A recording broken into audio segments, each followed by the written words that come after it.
Hey everybody, welcome to this week's layout update. This is really going to be a short one, and I mean it because I haven't done a whole lot. After the operating session video here at Hudson One the other day, I got pissed off and I literally tore out that Shinohara switch and I threw it someplace. I don't even know where it landed. But so I've replaced the Shinohara with two number 6 Atlas switches. I'm in a process of shortening the ends here, I guess the track, a little bit so that they just don't stick out so far. And the end of my track down here on the far left will be relatively the same location that is now. I guess I really don't have to do that. Maybe I'll rethink that. Sometimes I get ideas and I'm going with stuff, and then when I'm shooting the video, I don't really think that makes a lot of sense. So maybe I'll just leave that alone. That's only 4 inches back. Ain't that big of a deal. Yeah, I just leave it be. And I will end up reshooting the pulling loads video with this new arrangement here in a couple of days. Besides this, I've worked on securing all this foam together with glue, and I'm trying to mock up how I want to do this. Let me see how I glued all that. How I want to try to figure this part out, because it's basically just going to go up maybe about another 3 or 4 more inches, and then I'll start working on this section over here. Once I get this part here figured out, and I get this contour that comes across the top here, and this will contour up and everything. It's not going to be straight and flat. And then I can start working on this area a lot more and start doing a bunch of other stuff. But I think the only thing I've done besides this is, I can't remember if I put this in the last video, but the grade that goes up here, I got all this put in. All this is glued down all the way around to this little spot right, where's that? Right here. And all that's glued in. I put roadbed and track down until about the middle of this curve up here. And other than that, I think that's it.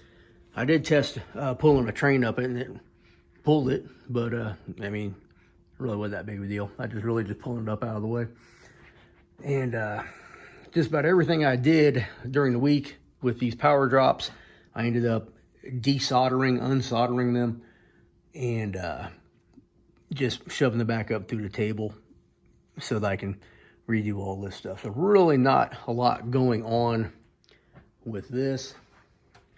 I did a little paint right here at the culvert, and I'll probably end up painting all this stuff, you know, some dark green and everything here pretty soon, just to get some instant gratification and satisfaction off some things, because I'm really not motivated to do anything right now. I haven't been feeling that great. I'm not sick. I just feel lazy for some reason. I just don't want to do anything.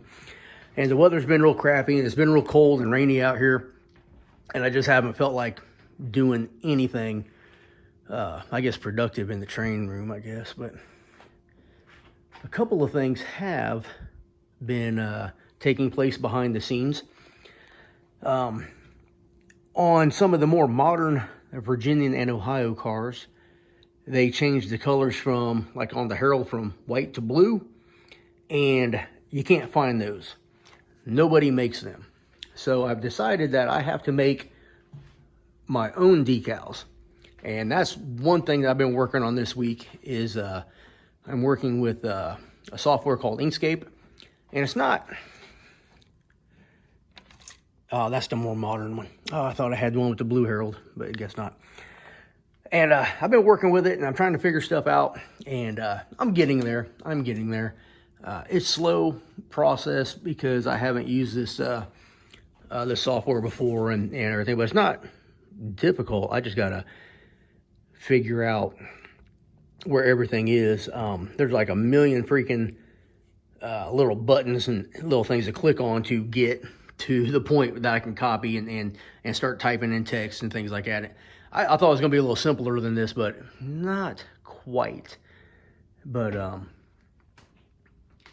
so I'm working on that. I've got some Wheeling and Lake Erie decals that I'm working on, and I've got some Allegheny Midland decals that I'm getting ready to work on. So decals are a priority, not a priority. They're just a focus right now because with the weather is really crappy outside, that means it's really crappy in the train room. When it's cold outside, it's cold in here. If it's 45 or 50 and sunny outside, it'll be 65 in the train room, which is, you know, pretty decent. And it's not cold or anything to me. And then if it's, you know, 40 and cloudy out there, it's, you know, pretty chilly in here. So it's all about the sun being out and everything. So, but other than that, the only thing I have done this week is I have made a huge decision. And I made some purchases also. I got a couple of sound decoders. So I think 410 is going to get a sound decoder here this week.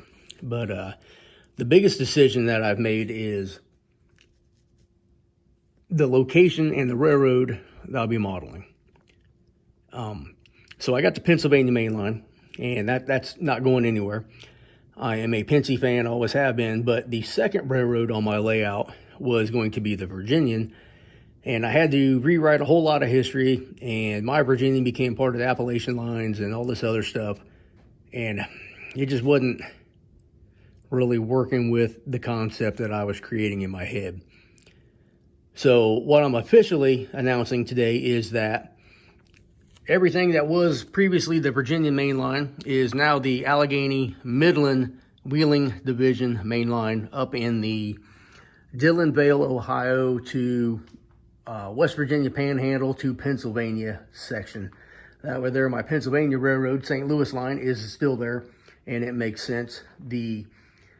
All my Virginian and Ohio, my Allegheny Midland, my Appalachian lines, railroads that I have, and my fantasy scheme, Wheeling and Lake Erie locomotives, all that stuff fits, and that is the location that it's going to be. Now, I don't know if I'm going to change the YouTube channel name. Probably not. I've had a little bit of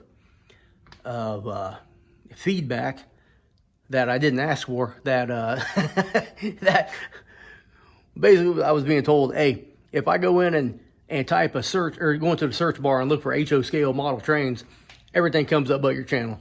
And so my remark, or my reply to that was, just subscribe and you don't got to look for it no more.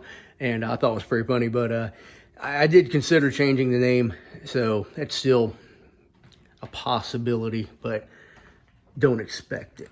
That was a huge decision because I got a lot of Virginian locomotives. I have, I think, 4 different train masters that operate. I have one that's in the middle of a kit bash. I have a bunch of, Athearn train master dummies that I, detailed up and put places. I've got a number of, I think I got 5 or 6 Virginian steam locomotives.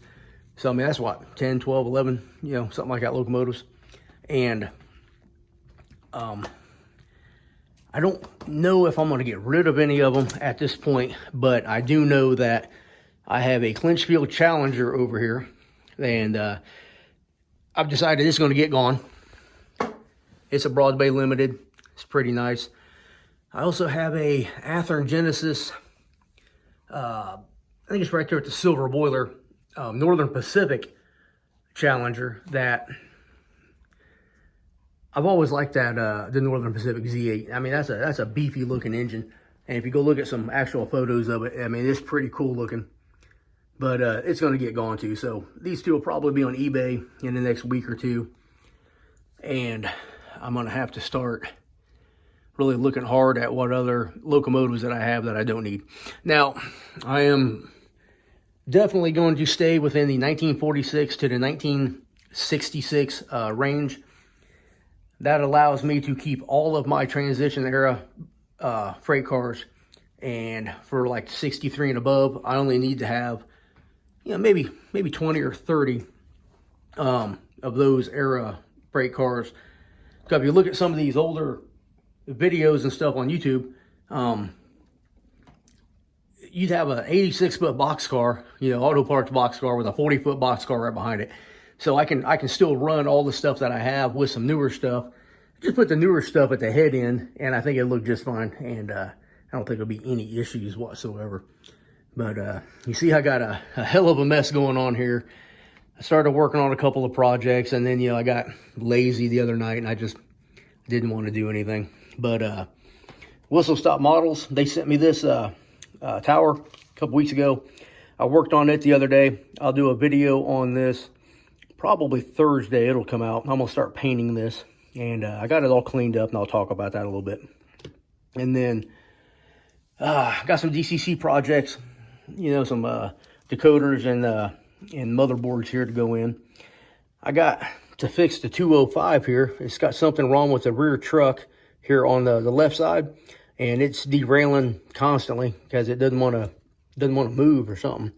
I got a bunch of DCC projects that have been sitting here and sitting here and sitting here. I just haven't worked on. I got this Milwaukee Racine and Troy SD40-2. That's Dwight's, that I put DCC in a long time ago, but the LEDs won't work. And I want some headlights in this, so I figured I'd go ahead and troubleshoot that while I'm doing all this other DCC stuff and everything. I got, let's see, 1, 2, 3, 4. I got 5 decoders to install, 6, 7 to install, and a few other issues to troubleshoot here and there. So I'll probably concentrate on some DCC installs. I got a couple of locomotives for Greg to work on. I think about 4 of them. And then I'll start probably do some layout work this week as well. But really not a whole lot besides the Allegheny Midland, you know, Wheeling Division news to really announce. And that's about it. Now, as for the YouTube channel is thriving right now. I think I got 4,500 views in the last week, I guess. Last couple of videos have done really well. Subscribership is up to 2,301. No, 2,031. Wow, gave myself a little bit there. But then all men do. But, you know, so things are going great. So I'm really excited about the future of the channel. I'm also excited to say that I'll probably be going up to Tony Custer's house in March and doing an operating session with him and his whole crew that comes down. And I know some of those guys, so I'm looking forward to seeing them all and everything. So I guess that's about it. I guess that's it. So like, subscribe, comment. Hey, what do you think about the little caboose at the very end of the last video and at the end of this video that says like, subscribe, comment? I think that was kind of a neat ending, you know, the caboose at the end type of thing. So leave me some comments and come back here on Thursday and see what I talk about next.